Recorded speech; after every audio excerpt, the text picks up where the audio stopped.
Question of the day for the 350Z.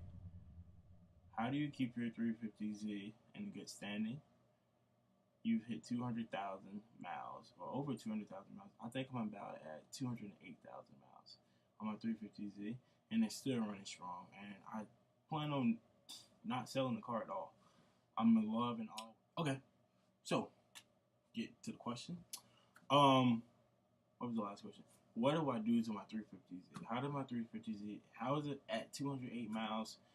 208,000 miles. Excuse me for that. What do I get the scheduled maintenance. I do the oil changes. Um, the few things I just did to it was the exhaust. You've probably seen it in the last video. I know I've been slacking the videos, but I'm planning on doing a full vlog in the life of the Z.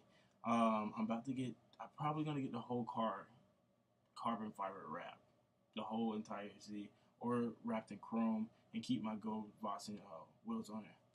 But get into it. Well, I would say the most important thing with the 350Z and 370s are oil changes, because they will, depending on how you drive the car, it will suck up so much oil to the point where the engine will stutter and sputter at the ass. Okay, first and foremost, the first thing I do before I fill up, I make sure I run my gas tank to about the middle of a 1/4 tank, like the middle, right in between the E and the 1/4 line. And most people say, "Oh, it's bad," but no, it's not. It's not. It's not bad if you know you're gonna fill your tank up to the full mark again. But back to the subject at hand. I take the SPC fuel injector cleaner and I would dump the whole entire bottle in there. And pretty much that's once a month, because I fill up about twice a month. I get about 387 miles to the gallon. That's pretty much if I'm like traveling and I'm doing like collab shoots or sponsor shoots. But pretty much around town, I get like 276 miles to the tank, which is superb for me. But uh, and it depends and boils down to how you drive the car and the spark plugs. I change my spark plugs at least every 10 to 15,000 miles. I have like a private mechanic who does it for like $60, and pretty much a Tire Plus. Tire Plus hooks me up, but I mean 60, and I say stay off the mods. Mine is still kind of stock, but not stock. But I just love the carbon fiber exhaust I put on there.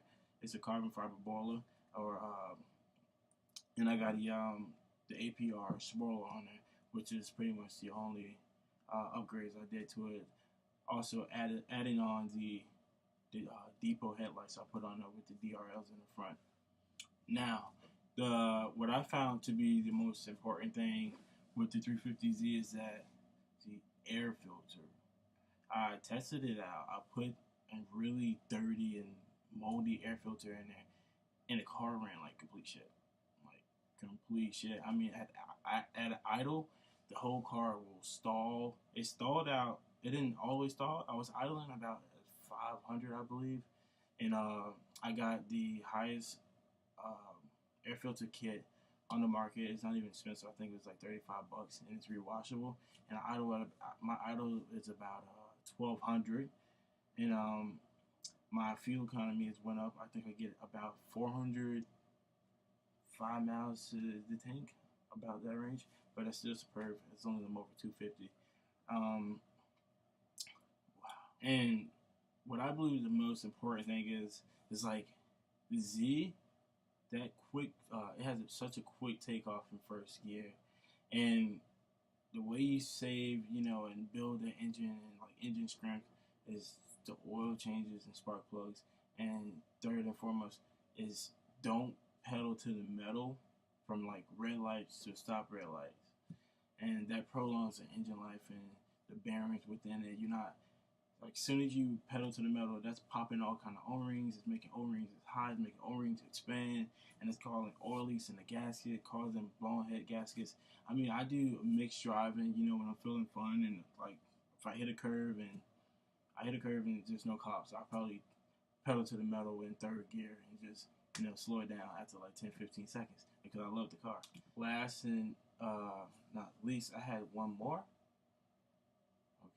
Okay. Why your bearings keep going out? Your bearings keep going out because if you have the kid that emailed me has rims like mine. I have 20-inch rims, and the rims are so heavy, and the low profile tires that go with it causes more weight onto the bearing. It causes the bearing to go out faster than a normal bearing with stock tires, which are very much lighter. And heavy tires in the car obviously causes the car to lose speed, but I don't do sponsored time attacks anymore in my car, which used to be pretty fun. But yeah, that's why your bearings go out. And pretty much you can find OEM bearings on eBay and just take them to a close and good reliable shop, and they'll go ahead and throw those bearings on you. And keeping the bearings good also increases your fuel economy because the car's rolling all in one motion.